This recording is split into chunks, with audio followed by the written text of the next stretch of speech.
السلام علیکم ورحمۃ اللہ وبرکاتہ۔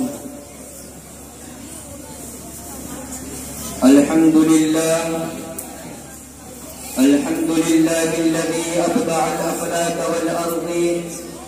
والصلاة والسلام على من كان نبيا وآدم بين الماء والطين وآله وأصحابه أجمعين، أما بعد، فقد قال الله تعالى في القرآن المجيد والفرقان الحميد: أعوذ بالله من الشيطان الرجيم، بسم الله الرحمن الرحيم، ألم يجدك يتيما فآوى، وقال النبي صلى الله عليه وسلم: إني لا أعرف حجرا بمكة كان يسلم علي قبل أن أبعث إني لا أعرفه الآن، أو كما قال عليه الصلاة والسلام۔ پیدا ہوئے تو باپ کا سایہ اٹھا دیا،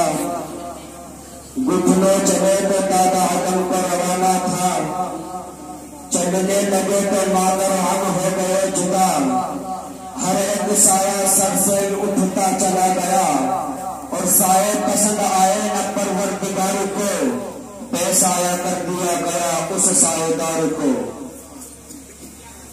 اسٹیج پر تشریف فرما مہمانان کرام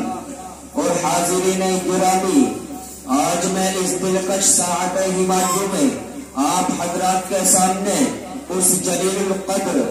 عظیم المرتبت اور رفیع الشان ہستی کے تذکرے کی سعادت حاصل کر رہا ہوں کہ جن کی حیات و زندگی کا ایک ایک لمحہ سورج کی طرح صاف و شفاف تھا، جن کی اگر ایک طرف جوانی کی زندگی عفت و پاکبازی، عدل و انصاف سے لبریز تھی، تو دوسری طرف ان کے ایام طفولیت اور بچپن کی زندگی بھی پھولوں کی طرح بیدار و حسین و دلکش تھی۔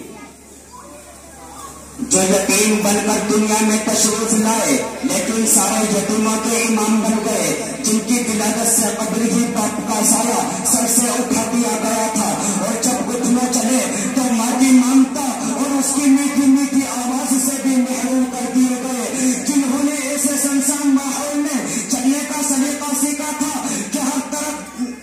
چلنے کا سلیقہ سیکھا تھا جو انتہائی بھیانک، پرخطر اور خوفناک تھا۔ ہر طرف گلی کوچے میں تلواروں کی جھنکار، گالی گلوچ کی آواز سنائی دیتی تھی۔ اللہ اللہ، کتنا خوفناک منظر تھا کہ باپ باپ کھلاتی ہوئی معصوم بچیاں بھی زندہ درگور کر دی جاتی، ایک خدا کو چھوڑ کر سینکڑوں دیوی دیوتاؤں کی پرستش کی جاتی تھی۔ وہاں کا ایک ایک بچہ تہذیب و تمدن سے نابلد، شراب نوشی، دراو گگائی اور بے حیائی کا ہوسناک تھا۔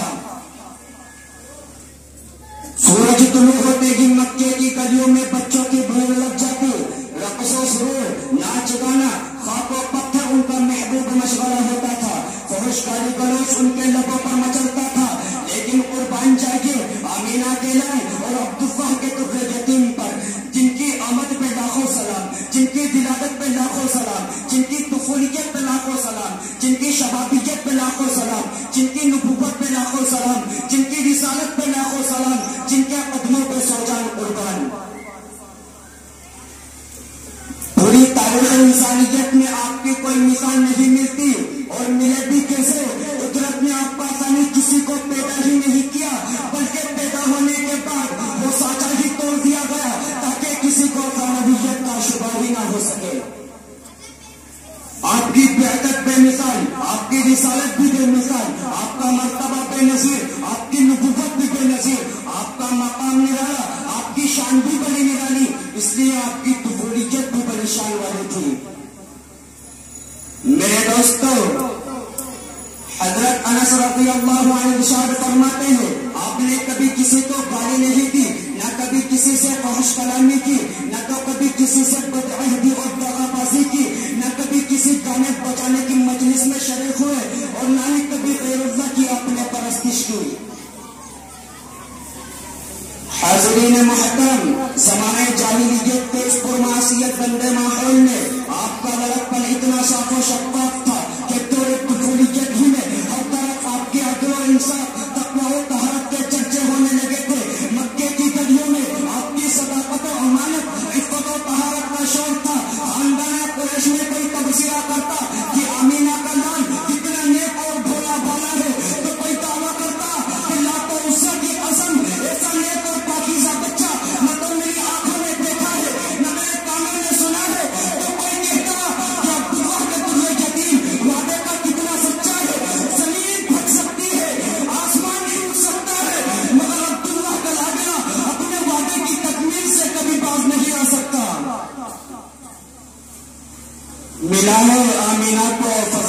باری سے یتیم سا، ملا ہے آمینہ کو فضل باری سے یتیم سا، نہیں ہے بے ہستی میں کوئی تجھے یتیم سا۔ حاضرین انجمن،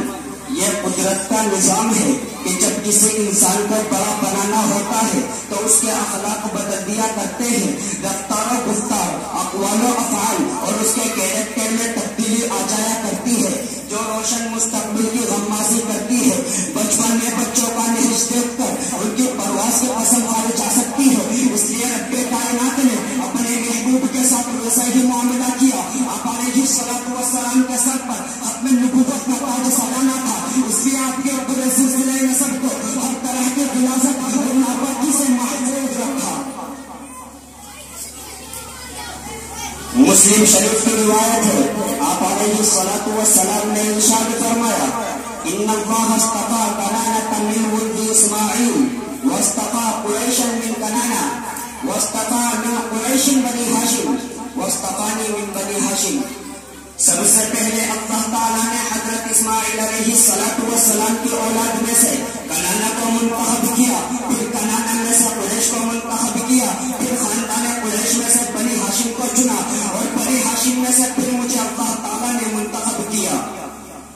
یہ انتخاب پر انتخاب کیوں؟ اس لیے کہ آپ کو سید الانبیاء بنا کر مبعوث کرنا تھا، آپ کو ساری دنیا کے لیے رحمت بنا کر مبعوث کرنا تھا، آپ کو شہنشاہ کونین بنانا تھا، آپ کو سید الانس والجن کا خطاب دینا تھا، آپ کو خالق کائنات کا محمد بننا تھا، آپ کو ساری دنیا کا امام بننا تھا۔ اس لیے قدرت نے شروع سے آپ کے ساتھ ویسا انتظام بھی کیا۔ اسلام کے غیور نوجوانوں، دنیا کی خوش نصیب عورت دائی حلیمہ فرماتی ہے کہ حضور ایام طفولیت میں بھی کبھی پڑھا نہ ہونے کو پسند نہ فرماتے۔ جب کپڑا آپ کے تلے مبارک سے ہٹ جاتا تو آپ روتے اور بے چین ہو جاتے، جب تک کہ کپڑا آپ پر ڈھکنا دیا جاتا تھا، نہ خود سوتے اور نہ کسی کو سونے دیتے۔ آپ کو اس قدر سندھی میں ننھی سی عمر میں پہلے اڑیا سے آر آتی تھی، اور کیسے ان کو آر نہ آئے جن سے ملائکہ بھی شرم کرتے ہو، جن پر ہر لمحہ رحمت کے فرشتے پروانہ وار گردش کرتے ہو، جن کی مقدر میں پوری کائنات کو شرم و حیا کا درس دینا تھا۔ حلیمہ کو کیا معلوم کہ یہ بچہ ساری دنیا کو توحید کا لباس پہنانے آیا ہے، اور اسے کیا معلوم کہ یہ بچہ ساری کائنات کو صداقت و امانت کا لباس پہنانے آیا ہے، اور اسے کیا معلوم کہ عبداللہ کا تجھے یتیم سارے حکمرانوں کا امام بننے آیا ہے۔ حضرت حلیمہ رضی اللہ عنہا ارشاد فرماتی ہے، حضور صلی اللہ علیہ وسلم کا ربانی بھائی گھر سے نکل کر بچوں کے ساتھ کھیلنے میں مصروف ہوتے، جب حضور کی نظر ان پر پڑتی تو فوراً ہاتھ پکڑ کر فرماتے کہ ہم اس بیکار کام کے لیے پیدا نہیں ہوئے۔ بڑوں کی نظر بھی بڑی چیز پر ہوا کرتی ہے، اس لیے شاہ دونوں مقام کی نظر بھی بچپن ہی سے مقصد کائنات پر تھی۔ اللہ اللہ، کیا نظر تھی جس نے مردوں کو مسیحا کر دیا۔ میرے دوستو، میرے نبی کی نرالی شان دیکھیے، آپ چلتے پھرتے تو ہر طرف سے سلام کی آواز آتی تھی، شجر و حجر اور وہ بحر، شمس و قمر، ساری چیزیں آپ پر دل و جان سے قربان تھی۔ مسلم شریف کی روایت ہے، حضرت جابر بن عبداللہ رضی اللہ عنہ فرماتے ہیں، نبی اکرم صلی اللہ علیہ وسلم نے ارشاد فرمایا، انی لأعرف حجرا بمکہ کان یسلم علی قبل ان ابعث انی لأعرفه الآن۔ ابھی بھی میں ان پتھروں کو اچھی طرح پہچانتا ہوں جو بعثت سے قبل مجھے سلام کیا کرتے تھے۔ اے نبی، ابتدا بھی تیری بے مثال ہے، ابتدا بھی تیری بے مثال ہے، انتہا بھی باکمال۔ طفولیت بھی شبابیت بھی سب کچھ تیری بایا قبال ہے۔ یا صاحب الجمال و یا سید البشر من وجهك المنير لقد نذر القمر لا يمكن الثناء كما كان حق بعد زخدا بزرگ طوی قصہ مختصر وآخر دعوانا ان الحمد للہ رب العالمین۔ السلام علیکم ورحمۃ اللہ وبرکاتہ۔